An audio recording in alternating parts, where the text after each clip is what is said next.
Значит, вчера вечером в соцсетях начал распространяться ролик, где трое-четверо молодых людей, ну, по ролику видно было, что они несовершеннолетние, значит, снимая друг друга, ломают ограждение школы номер 10, вот, снимают это, и этот ролик начал выходить по WhatsApp.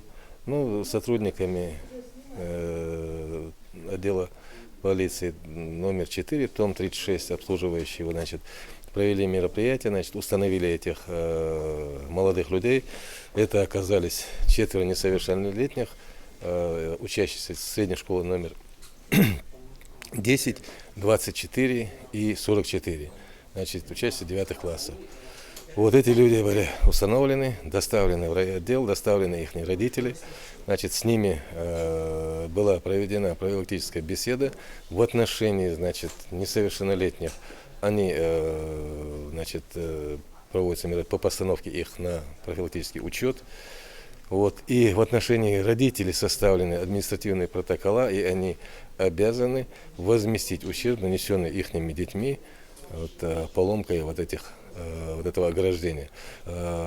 И с руководством школы была проведена, ну и дальнейшие мероприятия профилактического характера.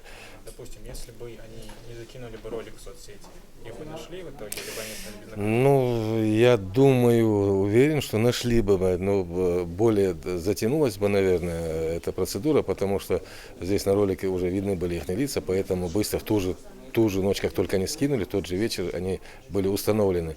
Но даже бы, если они не закинули бы, но в любом случае я не сомневаюсь, что они были бы установлены.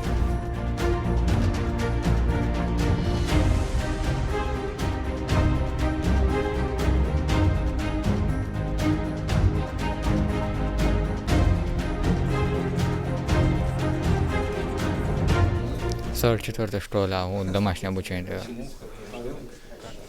Вот, очень плохо. Вот конкретно что вы сделали? Керта халясын тонинел. А? Лехта олшер, олшер лухой, хаятан. То дани сиршо, дай халясыр. Дай халясын. Кул, ты молодец, надо. Стоял да.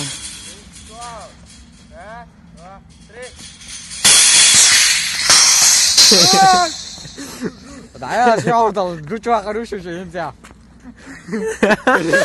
Явно по-любому. Давай.